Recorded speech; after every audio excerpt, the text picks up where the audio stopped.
Hello friends, काफ़ी दिनों बाद मैं आज आपके सामने आया हूँ। आपको एक न्यूज़ देनी थी। एक्चुअली लास्ट 3 मंथ से मैं कोविड से जूझा हूँ। फाइनली अब मैं ठीक हो गया हूँ, लगभग 90%।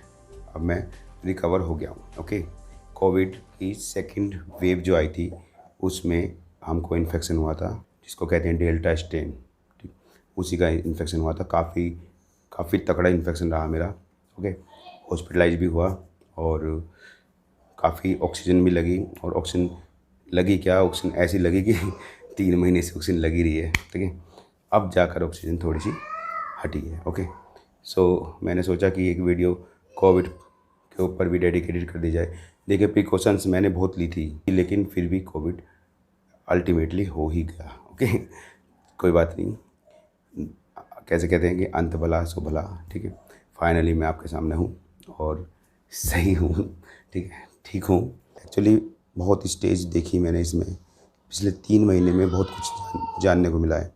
ठीक है, ये इंडिया के अंदर क्या हो रहा है, क्या हो रहा है, क्यों कोविड में पेशेंट मर जा रहे हैं। देखिए, 2 तरीके के केस आए हैं। कुछ केस ऐसे हैं जिसमें पेशेंट मर जा रहा है, कुछ केस ऐसे हैं जिसमें पेशेंट घर पे भी ठीक हो जा रहा है। ठीक, कुछ लोग ऑक्सीजन की डेफिशिएंसी से मरे हैं, कुछ लोग गलत ट्रीटमेंट की वजह से एक्सपायर हुए हैं। ओके, कई सारे रीजंस हैं। मैं अब आज आपको सारी चीज़ें डिटेल में बता दूँ, क्योंकि मैं उसमें खूब अंदर तक गया हूँ। डीप में मैंने सारी चीज़ें देखी हैं, खुद झेला है। ठीक है, यहाँ तक कि कैसे आदमी मरता है। तो आप ये समझिए कि लास्ट 3 मंथ, एक्चुअली 30 अप्रैल को मैं इन्फेक्टेड हुआ और आते आते मतलब 6 दिन के अंदर मेरी सिचुएशन ऐसी हो गई, क्रिटिकल कंडीशन बन गई मेरी। ठीक है ना, और ऑक्सीजन की डिमांड हो गई बहुत तगड़ी। ठीक है, और छठे दिन मैं अस्पताल में भर्ती हो गया। ठीक है, कोई नहीं, वहाँ पर मैंने देखा। ओके, हॉस्पिटल में जब मैं एडमिट हुआ हॉस्पिटल में, तो वहाँ पर बहुत बड़ा शोर मच रहा था कि दो चीज़ों का केस था। एक तो रेमडेसिविर इंजेक्शन और एक आईसीयू। ओके, सो कॉन्शियसली मैं उस टाइम पे कॉन्शियस था, बेहोश नहीं था। ठीक है, जिस दिन मुझको फर्स्ट डे एडमिट करवाया, तो डॉक्टर्स ने कहा कि हम आपको रेमडेसिविर लगाएंगे। मैंने साफ क्लियर मना कर दिया। मैंने कि नहीं, मैं रेमडेसिविर नहीं लगाऊंगा। ठीक है ना, अब क्यों मना किया, क्योंकि उस दौरान रेमडेसिविर इंजेक्शन्स मैंने जहाँ तक देखा था, जिस जिस पेशेंट के लगा था, ठीक है, वो पेशेंट अगले दिन या उसके अगले दिन एक्सपायर हो गया था। ठीक है, कहने का मतलब ये कि वो पेशेंट कोविड से तो एक्सपायर नहीं हुआ, ठीक है ना, लेकिन वो हार्ट अटैक से, कार्डियक अरेस्ट से वो पेशेंट एक्सपायर हो गया। ठीक, कई पेशेंट हमारे कुछ रिलेटिव थे, उन्होंने लगवा लिया था, तो उनका देखा मैंने, तो वो एक्सपायर हो गए दूसरे दिन तीसरे दिन। तो पाया कि क्यों हुए, कार्डियक अरेस्ट से हुए थे। ठीक है ना, तो मैंने डॉक्टर से कह दिया कि भैया कि मैं नहीं लगवाऊंगा इसको, कि कार्डियक अरेस्ट हो जाता है। ठीक है, कोई बात नहीं। फिर दूसरा केस था आईसीयू का। अब ये चांस की बात थी कि वो हॉस्पिटल मेरा जानता हुआ था। ठीक है, हॉस्पिटल के जो मैनेजर हैं, जो कोऑर्डिनेटर हैं, वो सब जानते थे। ठीक है ना, तो लकीली लकीली मुझको प्राइवेट रूम मिल गया। ठीक है, प्राइवेट रूम में मुझको एडमिट कर दिया। और हमारी सिस्टर, जो कि खुद एक होम्योपैथिक फिजिशियन है, ठीक है, तो वो मेरे साथ केयर टेकर के रूप में, जैसे भी वो उसी रूम में रहीं। ठीक है ना, अब देखिए, उसी रूम में रहीं। पहले 2 दिन 3 दिन तो उन्होंने पीपी किट पहनी। ओके, पीपी किट पहनी, पीपी किट पहनकर वो मेरे मतलब साथ ही रहीं, लेकिन उनको कोविड का कोई सिम्टम नहीं आया। ठीक है, मैं कोविड पॉजिटिव था, उनको कोई सिम्टम नहीं आया, जबकि उन्होंने सेम रूम शेयर किया, सेम रूम में थे। ठीक है ना, ठीक, पूरी केयर करी। मैं समझता हूँ उससे ज़्यादा केयर कोई कर ही नहीं पाएगा। ठीक है, काफ़ी थैंक्स कहता हूँ मैं सिस्टर को। ठीक है, डॉक्टर मनीषा त्यागी। सो काफ़ी केयर की उन्होंने, और हो सकता है केयर की वजह से ही कुछ मुझे लगता है कि मैं आपके सामने हूँ इस समय। ठीक है ना, चलिए कोई नहीं। लेकिन फ़िलहाल फिल्म मैंने क्या क्या देखा उसमें, देखा बगल में एक, जो मेरा रूम था उसके बगल में जनरल वार्ड था, इधर आईसीयू था। ठीक है, डॉक्टर्स भी और मतलब नर्स स्टाफ जितना भी था, सभी ने मुझसे काफ़ी कहा कि आप आईसीयू में जाइए, चलिए रेमडेसिविर लगाइए। मैंने कि नहीं लगाना।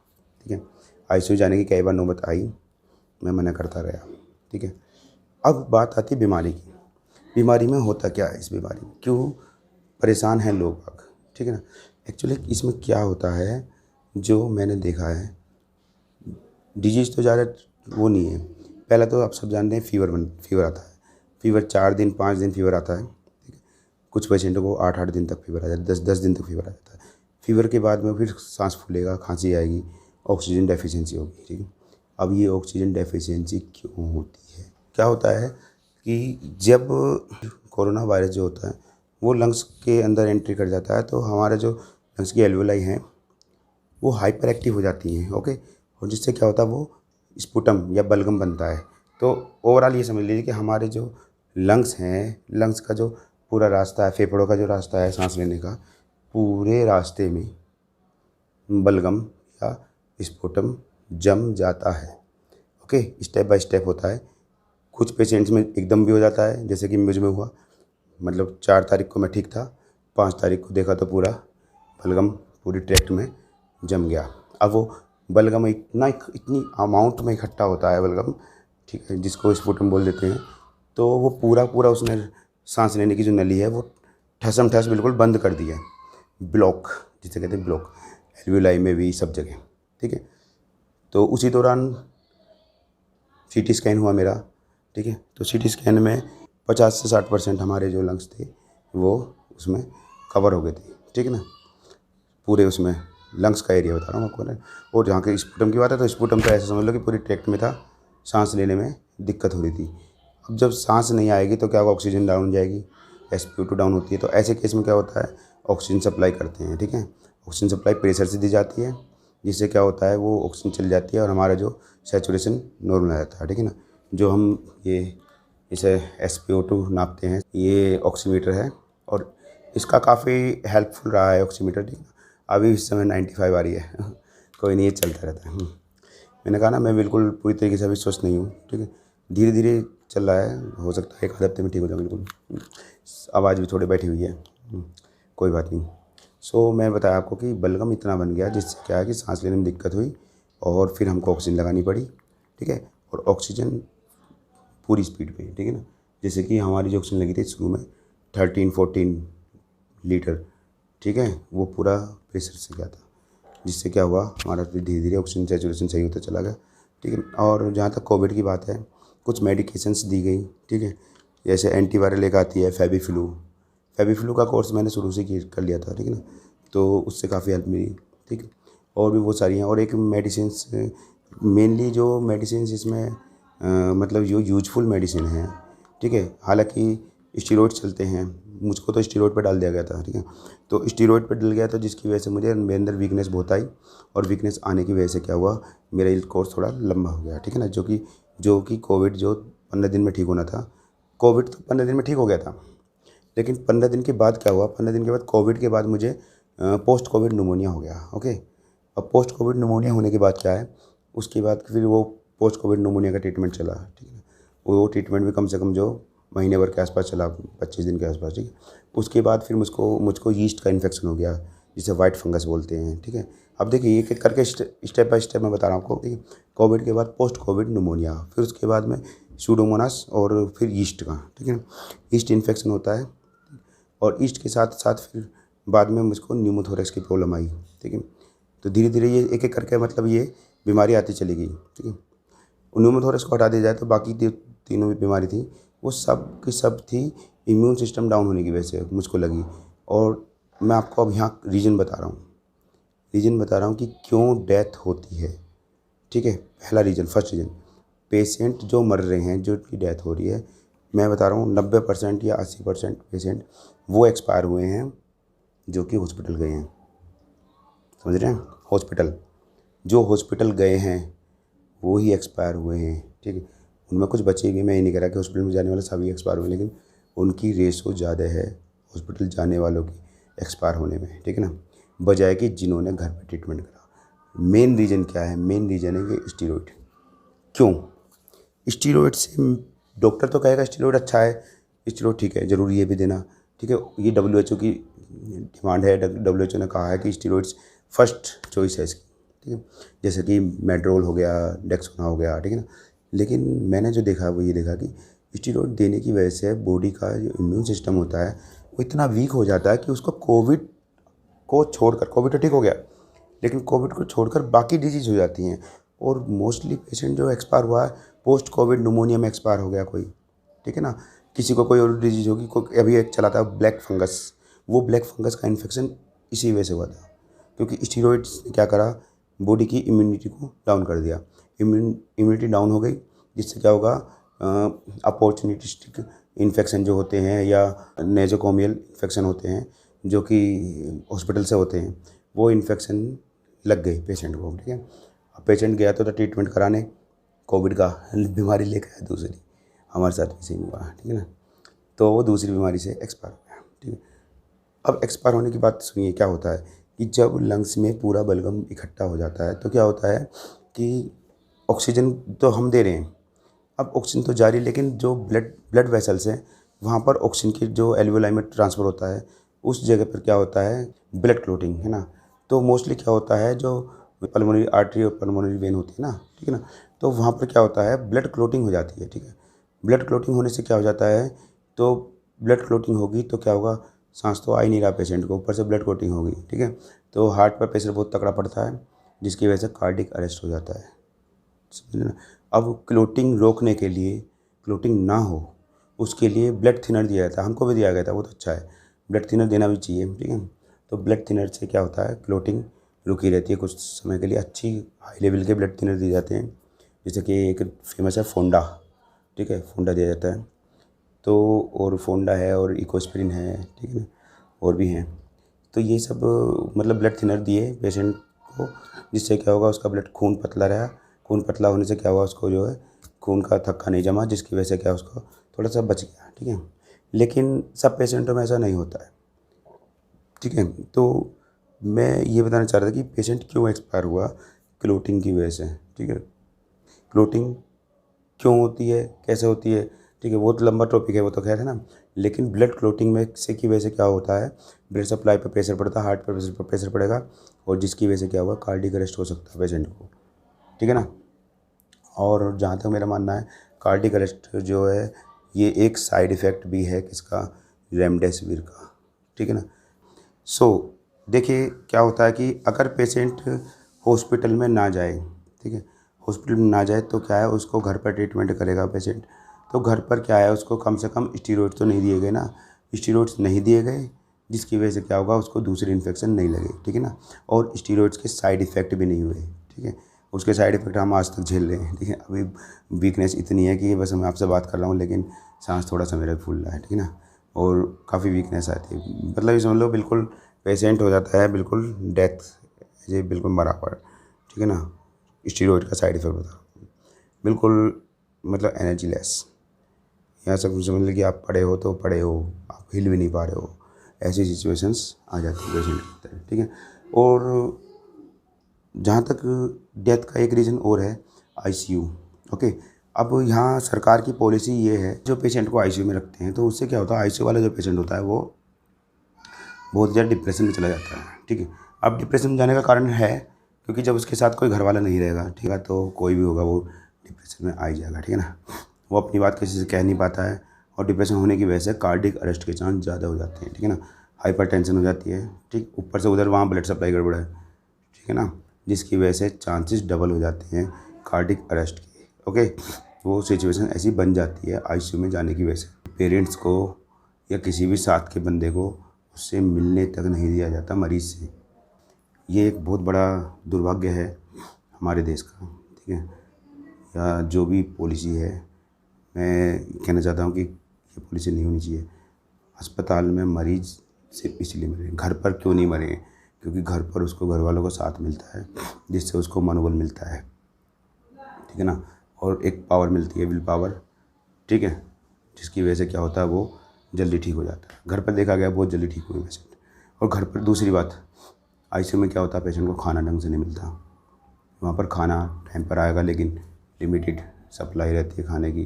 पेशेंट इतना डिप्रेशन में रहता है कि वो खाना ही नहीं पसंद करेगा, ठीक है ना। अगर वो घर पर रहेगा तो वो खूब खाएगा, एनर्जी आएगी, ठीक है ना, ही वो स्टीरॉइड पर रहेगा और ताकत शरीर में रहेगी, तो बॉडी फाइट कर सकती है वायरस से आसानी से, और जिसकी वजह से क्या होता है, पेशेंट जो है वो ठीक हो जाता है घर पर बजाय कि आईसीयू में, ओके। सो डेथ के 3-4 कारण मैंने आपको बताए। एक कारण है आईसीयू में जाना, दूसरा कारण रेमडेसिविर इंजेक्शंस, जो कि 100% तो नहीं लेकिन 70-80%, 80% उसके जो चांसेस हैं, ठीक है, डेथ वाले। रेमडेसिविर हो गया, ठीक है ना, और आईसीयू हो गया। और तीसरा जो कि मोस्ट इम्पोर्टेंट है वो क्या है, स्टीरॉयड का यूज होना। स्टीरॉयड्स जिसको आप मना नहीं कर सकते डॉक्टर से, वो तो लगाए गए, ठीक है ना, हमारे भी लगे थे, आज तक भुगत रहे हैं। कोई नहीं। सो ये सब चीज़ें थी। अब चूँकि और जहाँ तक मैंने एक चीज़ और देखी है, इन्फेक्शन की बताऊँ आपको, है ना। इन्फेक्शन ये कहीं से भी लग सकता है, ठीक है ना। कोविड का इन्फेक्शन कैसे भी हो सकता है, कहीं से भी लग सकता है।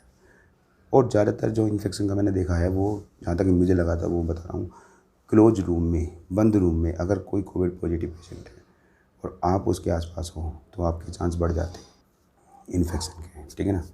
और एक बात और बताऊँ आपको मैं, इन्फेक्शन का एक कारण और मुझे जो लग रहा है, जो मैंने देखा कि हालांकि ये चीज़ थोड़ी सी गलत चली जाएगी, है ना, लेकिन मैं कहना चाहता हूँ कि over use of mask, over use of, मैं यूज ऑफ मास्क नहीं कह रहा, ओवर यूज मतलब क्या है, जैसे कि हम लोग क्या करते हैं, मास्क लगा रहे हैं, है ना, और हम मास्क सब जगह लगा रहे हैं। मान लिया हमको ज़रूरत भी नहीं है, हम बंद कमरे में मास्क लगा रहे हैं, ठीक है।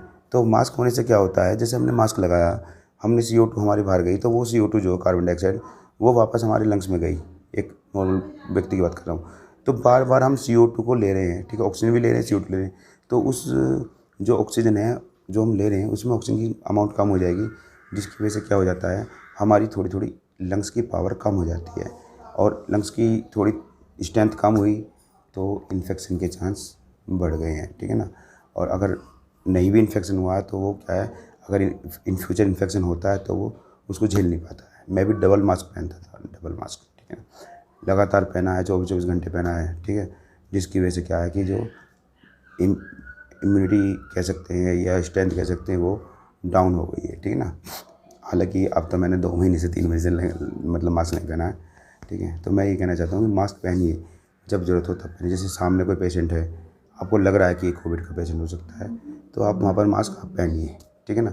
आपको लग रहा है कि अंदर की बगल में कोई पेशेंट बैठे हैं, 2-4 अननोन है, तो वहाँ मास्क पहनिए। लेकिन आप घर में बैठे हैं और एक कमरे में अकेले हैं, तो वहाँ पर मास्क का क्या मतलब है, ओके। कुछ लोग ऐसे हैं, और ख़ास तौर पे जो स्पोर्ट्स पर्सन होते हैं उनके लिए मैं बताऊँ, कभी भी मास्क को आप पहनो दौड़ लगाते टाइम, रनिंग के टाइम पे मास्क नहीं पहनना आपको। अगर आप रनिंग के टाइम में मास्क पहनोगे तो आपको बहुत तगड़ा दिक्कत हो सकती है। आपका मतलब मैं कहता हूँ कि लंग्स पर बहुत तगड़ा प्रेशर पड़ता है। एक तो दौड़ लगा रहे हो, ऊपर से मास्क लगा रखा है, ऑक्सीजन आ नहीं रही है, ठीक है, कार्बन डाइऑक्साइड को ले जा रहे हो बार बार, तो क्या होगा, बॉडी पे लोड पड़ेगा, लंग्स पे लोड पड़ेगा, ठीक है। तो ये भी एक रीज़न है। तो आपको मास्क जो है ओवर यूज़ नहीं करना है, ओके, ठीक। अस्पताल जाने से बचिए। कैसे बच सकते हैं, आप अपनी इम्यूनिटी थोड़ा सा बढ़ाइए, खाए पीजिए, ठीक है ना, और कोशिश कीजिए कि घर पर ट्रीटमेंट हो जाए। अस्पताल में तब जाना है जब बिल्कुल बात नहीं बीच रही हो, ठीक है ना। और हो सके तो सबसे बढ़िया सिस्टम है कि आप किसी अपने परिचित डॉक्टर से मिलिए, ठीक है ना, और उस डॉक्टर से आप अपना जो ट्रीटमेंट करा सकते हैं, ठीक है ना, होम ट्रीटमेंट कर सकते हैं, ठीक है ना। एडवाइस लीजिए किसी भी डॉक्टर की और होम ट्रीटमेंट कराएंगे तो वो ज़्यादा बेटर रहेगा।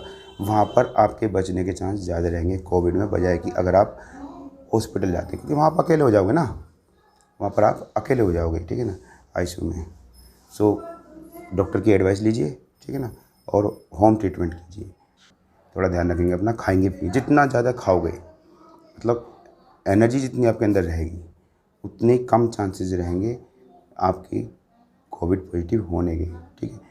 मैं सभी से कहता हूँ कि खान पान में बिल्कुल भी नागोरी नहीं बरतें, ठीक है ना। खान पान जितना मैक्सिमम खाएंगे, खूब दबा के खाओ, मस्त रहो, ठीक है ना। मेरा यह कहना है, खाओ पियो और मौज करो, ठीक है। भूल जाओ कोविड कुछ चीज़ है, ठीक है ना। अगर टेंशन लोगे तो कोविड जल्दी आ जाएगा, ठीक है ना। रिलैक्स रहिए, बिंदास रहिए, ठीक है ना। मास्क तब पहनिए जब ज़रूरत हो, जब ज़रूरत नहीं है तब मास्क नहीं पहनिएगा, ठीक है ना। और स्टेरॉइड्स या कोई भी मेडिसिन बिना वजह ना लीजिएगा, ठीक है ना। मेडिसिन से जितना अवॉइड हो उतना बचिए, ठीक। और एक चीज़ और होती है, जो पेशेंट अक्सर कुछ पेशेंट जो ऐसे भी हैं जो ना तो कोविड से मरे हैं, ना कार्डियक अरेस्ट से मरे हैं, वो तीसरी बीमारी से मरे हैं, तीसरी बीमारी क्या है, कुछ पेशेंट्स ऐसे हैं जो कि लीवर फेलियर से मरे हैं, किडनी फेलियर से मरे हैं। ये भी एक बात बताऊंगा। एक्चुअली क्या होता है, जो over use of steroids, over use of medications, अगर ज़्यादा मेडिकेशंस का यूज होता है, जो कि हॉस्पिटल में होता है मोस्टली, वहाँ पर क्या होता है, हम लोग या जो भी डॉक्टर्स हैं वो ये नहीं देखते कि इसका साइड इफ़ेक्ट क्या है, वो बस ये देखते हैं कि हाँ भी इसको देनी है दवाई को, ठीक है ना। तो साइड इफ़ेक्ट क्या होता है कि हमने लंग्स के लिए दवाई दी है, कोविड के लिए दवाई दी है, लेकिन पता चला भैया वो मेडिकेशन जो है वो लीवर फेलियर कर रहे हैं।